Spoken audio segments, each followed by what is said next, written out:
Let's examine each of the four categories, beginning with students.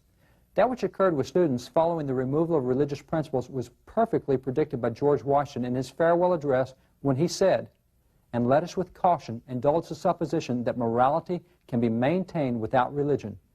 Whatever may be conceded to the influence of refined education on minds, reason and experience both forbid us to expect that national morality can prevail in exclusion of religious principle."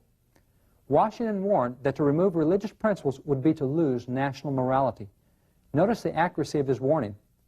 This chart shows pregnancies for unwed girls ages 15 through 19. For decades prior to 1962-63, birth rates for unwed teen girls had remained relatively stable. However, with the court's separation of religious principles from students, birth rates for unwed girls have now increased every year since 1962-63. This chart represents pregnancies for high school girls, but even birth rates for girls 10 through 14 years old have increased 553% since the removal of religious principles. This is a strong correlation. Perhaps it's merely coincidental, but it is both complete and striking. It is further significant to note that every moral measurement which exists for students breaks violently upward with the separation of religious principles from the lives of students in 1962-63. Notice this category: sexually transmitted diseases to high school students. Notice how low sexually transmitted diseases had been.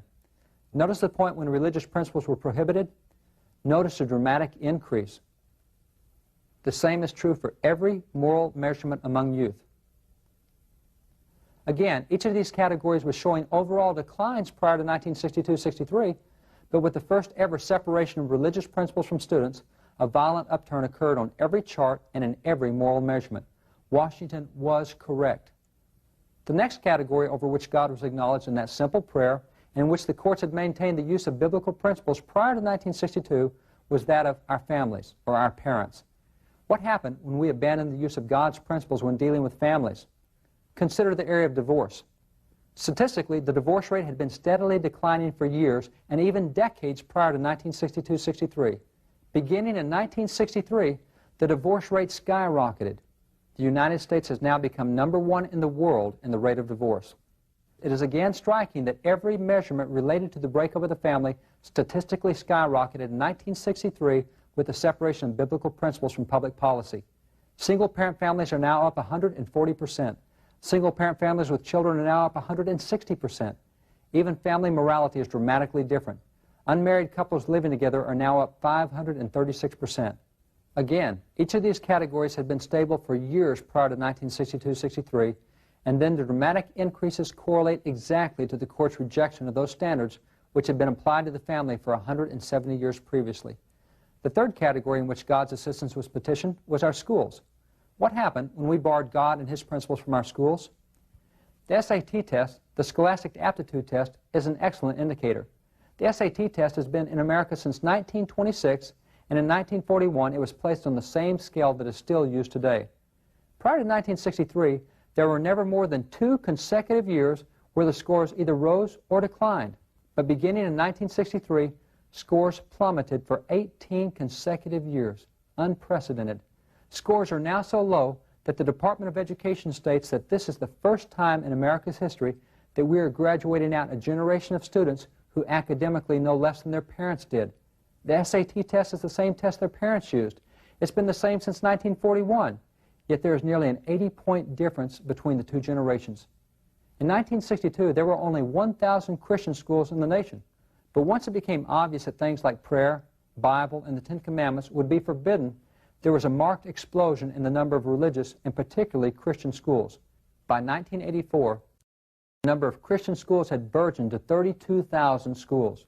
Currently, 8.5 million students, approximately 12% of the student population, attends private religious schools. According to the board responsible for the SAT test, the scores of students from private schools are nearly 80 points higher than those from public schools, which places them at the same level as scores prior to 1962-63. For private religious schools, it's as if no change had ever occurred. But for public schools, their scores are still continuing to decline. Another indicator of the impact that religious principles and religious schools have had on American education is found in the academic cream of the crop, the nation's academic elite, the National Merit Semifinalists. These are the top 0.5% of the nation's students. Now, according to the Department of Education, 12.4% of the nation's students attend private religious schools. 87.6% attend public schools.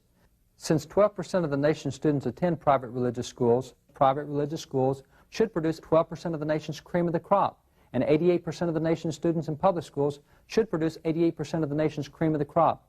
Yet that is not what is occurring. For example, in recent testing, that little group of 12.4% of the nation's students from private religious schools was producing 39.2% of the nation's top academic scholars. That's a level 3 times larger than its size. That's a phenomenal differential. We showed these statistics to a U.S. congressman. He looked at them and stated, "That makes perfect sense to me," he said. He said, "When you're talking about private schools, you're talking about money. You're talking affluency." He said private schools ought to get better scores than public schools. We investigated to see if that would be true and found that according to the Department of Education, the average private school costs $2,200 per student, while the average public school costs $5,400 per student. Private schools, with 2/5 the funds, are proportionally turning out a percentage of academic scholars 3 times higher than public schools. But consider, what is the fundamental difference between public and private schools? It is not in the core curriculum. The curriculum is the same. The Civil War takes place the same year at both schools. Math is the same at both schools. A verb is not an adjective simply because someone transfers to a private religious school.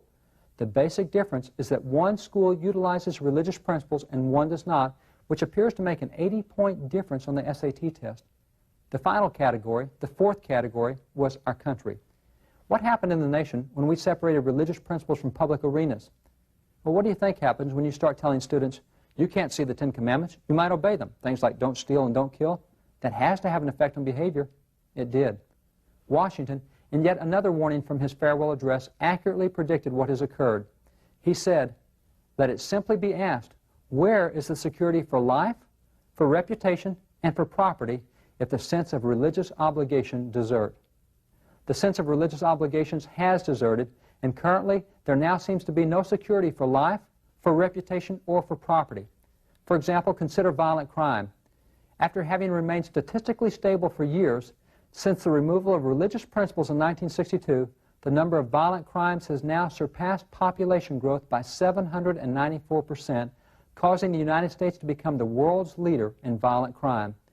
Perhaps the best explanation for this increase was given by Thomas Jefferson, who succinctly states why Christianity was the best friend to government.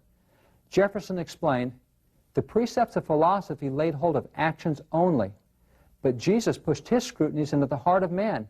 He erected his tribunal in the region of his thoughts, and he purified the waters at the fountainhead."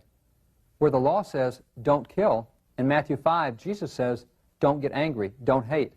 Clearly, if you prevent the anger and the hate, you've prevented the murder. Where the law says, "Don't commit adultery," Jesus says, "Don't lust in your heart." If you control the lust, you've controlled the adultery. The founders pointed out that only religion could stop crime before it started, because all crime comes out of the heart, and if you can't control the heart, you can't control crime. That is why Christian principles were so valuable to government. Most of the founders expressed the same understanding.